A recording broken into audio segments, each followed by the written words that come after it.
네, 이재명 민주당 대선 후보의 선거법 위반 상고심 선고는 오늘 오후 3시에 진행됩니다. 대법원이 전례 없이 심리의 속도를 낸 가운데 어떤 결론을 낼지 관심이 집중되고 있는데요. 네, 현장에 나가 있는 취재 기자 연결해 보겠습니다. 김태욱 기자 나와주시죠. 네, 대법원입니다. 더불어민주당 이재명 대선 후보의 선거법 위반 상고심 선고가 오늘 오후 3시 이곳 대법원 대법정에서 진행됩니다. 이 후보의 선고일을 맞아 대법원 청사 보안도 최고조로 높아진 상태인데요.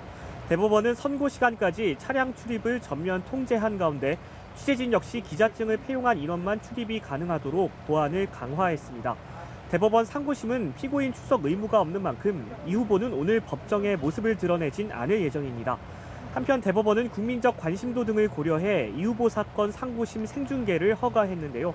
이에 따라 오후 3시 대법정의 모습은 TV 화면과 대법원 유튜브 등을 통해 실시간으로 확인할 수 있습니다. TV 생중계는 지난 2019년 박근혜 전 대통령 국정농단 사건과 2020년 이 후보의 친형 강제 입원 허위사실 공표 선거법 사건에 이어 세 번째입니다. 이번 사건 전원합의체 심리에는 조희대 대법원장과 대법관 11명 등 총 12명이 참여했는데요. 지난달 24일 두 번째 심리에서 표결까지 마친 것으로 알려졌습니다. 표결은 가장 최근에 임명된 대법관부터 한 표씩 행사하는 방식으로 이루어지는데요.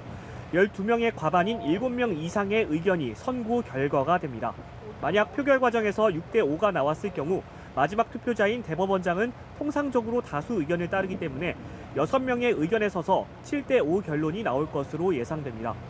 지난 2020년 이 후보의 선거법 위반 사건 당시에도 대법원은 7대5 의견으로 무죄 취지 파기환송 결정을 내린 바 있습니다. 오늘 선고는 재판장인 조 대법원장이 사건 개요와 쟁점, 다수 의견과 소수 의견 내용을 설명하고 마지막에 주문을 낭독할 예정인데 약 20분가량 소요될 전망입니다.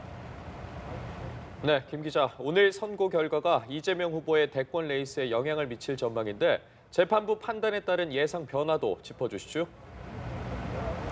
네, 어떤 결과가 나오든 이번 6.3 조기 대선 국면에 상당한 파장이 일 것으로 보입니다. 상고 기각이 선고될 경우 원심과 같이 무죄가 확정되는 만큼 이재명 후보는 사법 리스크 부담을 덜고 대권 행보에 속도를 내게 될 전망인데요. 반면 파기환송 결정이 내려진다면 다시 서울고법에서 유죄 취지로 2심 재판을 받게 됩니다.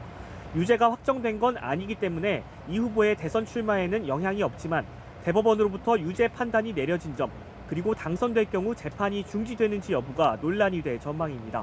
이에 따라 오늘 대법원이 헌법 84조에 명시된 대통령 불소추 특권, 즉 대통령 당선자의 형사재판 진행 여부에 대한 판단을 내놓을지도 주목됩니다. 앞서 이 후보는 지난 2021년 대선 당시 고 김문기 성남도시개발공사 개발 1처장을 모른다고 한 발언들이 허위 사실에 해당한다는 혐의로 재판에 넘겨져 1심에서 징역 1년에 집행유예 2년을 선고받았지만 지난달 항소심에서 무죄로 뒤집혔는데요. 대법원이 유례없는 신속 심리로 대선 한 달, 후보 등록 열흘을 앞두고 이 후보 선거법 사건 매듭 짓기에 나선 가운데 어떤 결론을 낼지에 관심이 쏠리고 있습니다. 지금까지 대법원에서 전해드렸습니다.